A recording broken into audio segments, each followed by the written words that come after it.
Although I've spent my career investigating, prosecuting, and sentencing those who chose to be criminals, my goal was the protection of those who never chose to be victims in the first place. It was a noble cause. Likewise, the first order of government is the protection of its citizens. Hello and welcome to Justice. I'm Judge Jeanine Pirro. In the last 2 weeks, the Obama administration has opened its jails to release more than 2,000 criminal illegal aliens. That's what I said, 2,000 criminal illegal aliens. Now let me be clear on one thing. All of us are immigrants to this great country, and everyone deserves an opportunity, including those children born here, irrespective of how their parents entered the country. But what is unbelievable is how reckless this administration has been in their release of dangerous criminals onto our streets, giving them a "hope you come back soon so we can deport you" card. The administration response? This was a decision made by career officials at ICE without any input from the White House as a result of fiscal uncertainty over the continuing resolution as well as possible sequestration. As ICE made clear yesterday, the agency released these low-risk, non-criminal detainees under a less expensive form of monitoring.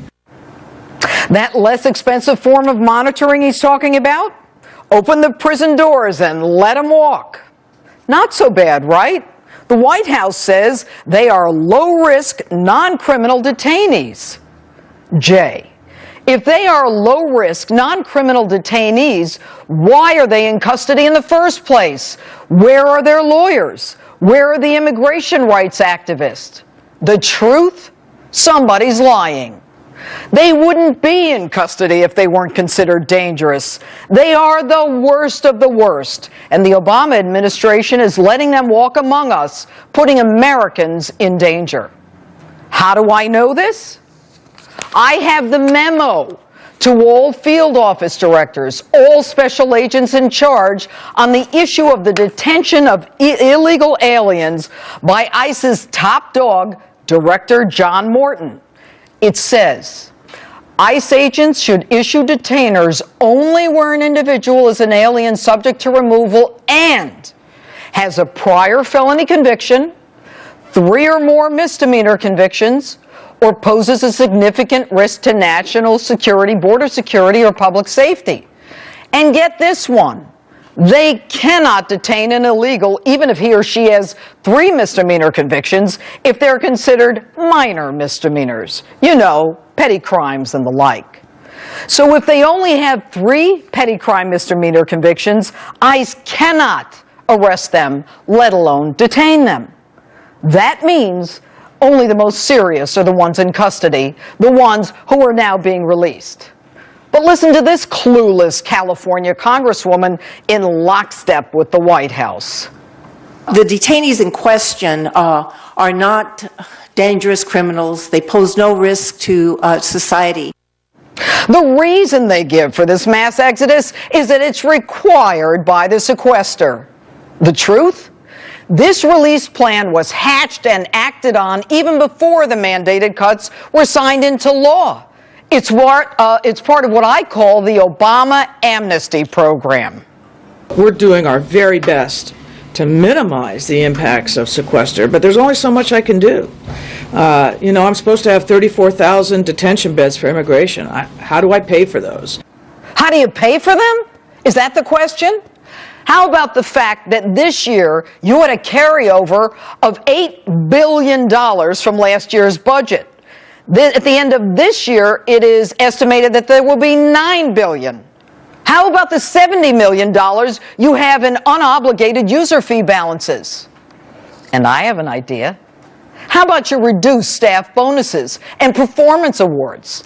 How about you use those unspent funds from state and local grant programs instead of releasing criminals? How about you not spend money on ridiculous things like that $98,000 for an underwater robot for Columbus, Ohio, where there are no major rivers and few lakes nearby? And that $24,000 for a latrine on wheels in Fort Worth, Texas. And by the way, if you're going to release those detainees, make me feel better. Give them a bill for those transgender hormone treatments, those new teeth, and those abortions they had while in our custody. Why not admit that your plan is to bring the mandated 34,000 detainees down to 25,000 in the next few weeks? Even your own assistant secretary said statutory mandates are that there be 34,000 of them in detention. But I guess Jay Carney didn't get that memo. Take a listen. This step affected a few hundred detainees, as you know, out of the over 30,000 currently in ICE detention. A few hundred? Now we know that that's not true. And now you say you didn't know it was happening. Kind of like a corrections officer letting out a few violent criminals to please the warden when the warden never asked for them to be released in the first place. But no problem. These criminals are going to voluntarily come back for their own deportation. The same ones who snuck into the country and have been determined to be a danger to the rest of us. Hope springs eternal, doesn't it? Now, I have an idea. If you want to save money, and if you want to release individuals who are non-violent criminals, even if they have petty triple misdemeanor convictions, why not release someone who didn't break the law to come here in the first place? Why not release an American criminal?